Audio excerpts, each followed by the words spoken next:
Hello বন্ধুরা, normal চিকেনের ঝোল বা কারি তো আমরা খেয়েই থাকি, তবে আজকে বানানো হবে হরিয়ালি চিকেন। আসুন দেখি কিভাবে বানানো যায়। সবার আগে আমাদের একটা পেস্ট বানিয়ে নিতে হবে, যার মধ্যে ধনেপাতা, আদা রসুন, লঙ্কা এবং ভেজানো কিছু কাজু বেশি করে দিয়ে দিতে হবে।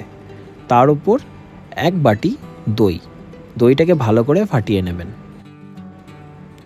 আজকের পুরো রান্নাটাই ঘিতে হবে, তাই একটু বেশি পরিমাণে ঘি নিয়ে নেবো আমরা। ঘিটা যখন একটু ভালো করে গরম হয়ে যাবে, তখন তার মধ্যে কিছু গোটা গরম মশলা আমরা দিয়ে দেবো, যেমন ধরুন এলাচ, দারচিনি, লবঙ্গ এবং জিরে। তারপর আমাদের কেটে রাখা পেঁয়াজটা দিয়ে দিতে হবে। পেঁয়াজটাকে ভালো করে আমরা কিছুক্ষণ ভেজে নেব। যখন পেঁয়াজের কালারটা গোল্ডেন কালারের চলে আসবে, তখন আমরা মাংসটা দিয়ে দেবো।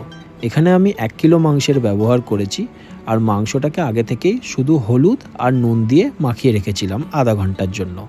তারপরে ভালো করে মাংসটা দিয়ে আমাদের হাই ফ্লেমে মাংসটাকে ভালো করে কষিয়ে নিতে হবে।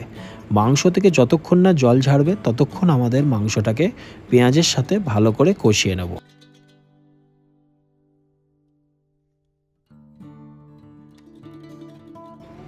দেখুন, এবার জল আস্তে আস্তে ছাড়তে শুরু করেছে মাংস থেকে, তাই এবার আমরা মশলাগুলো দিতে শুরু করব।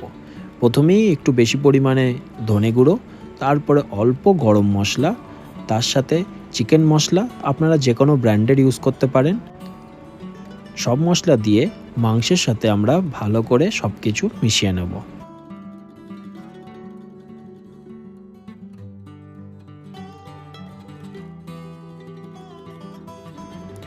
মশলাটা পুরোপুরি যেন মাংসের গায়ে ভালো করে লেগে যায়।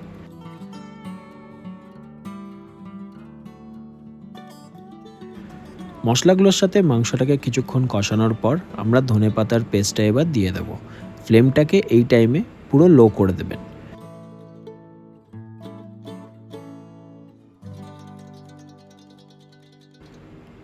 পেস্টটা দিয়ে দেওয়ার পর ফ্লেমটাকে একটু হাই করে ভালো করে মাংসের সাথে মিশিয়ে নিতে হবে। আর ততক্ষণ আমাদেরকে কষাতে হবে যতক্ষণ না এটা থেকে জল ছেড়ে দিচ্ছে, কারণ পেস্টের মধ্যে দই আছে, তাই জলটাও খুব তাড়াতাড়ি ছেড়ে দেবে। এই রান্নার সবথেকে বড় সিক্রেট হলো ভালো করে কষানো। আপনি যত ভালো করে কষাবেন মশলাটাকে, তত ভালো রান্নার ফ্লেভারটা আসবে। দেখুন আস্তে আস্তে কত সুন্দর কালার চলে আসছে। ফ্লেমটা যেহেতু হাই করা আছে, তাই মাংসটাও তাড়াতাড়ি সেদ্ধ হয়ে গেছে। এবার গ্রেভি অনুযায়ী আপনাদেরকে জল দিয়ে দিতে হবে। আমি এখানে একটু বেশি গ্রেভি রাখবো, তাই একটু বেশি পরিমাণে জল আমি দিয়ে দিয়েছিলাম। আপনারা নিজেদের মতন দিয়ে দিতে পারেন।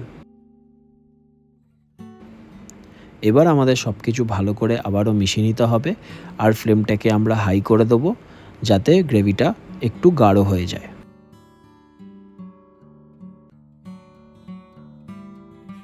সব কিছু ভালো করে মিশিয়ে নিয়ে আমরা পরিমাণ মতো নুন আর গোলমরিচ দিয়ে দেবো হালকা ঝাল ফ্লেভারের জন্য। দিয়ে সব কিছু আবারও ভালো করে মিশিয়ে ফ্লেমটাকে আমাদের মিডিয়ামে রেখে দিতে হবে।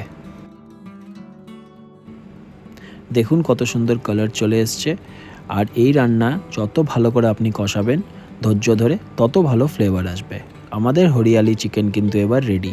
কিছুক্ষণ লো ফ্লেমে রেখে দিলেই দেখবেন জলটাও শুকিয়ে গেছে আর রান্নার কালারটাও দারুণ এসছে। আপনারাও ঘরে ট্রাই করবেন। আজকের জন্য টাটা।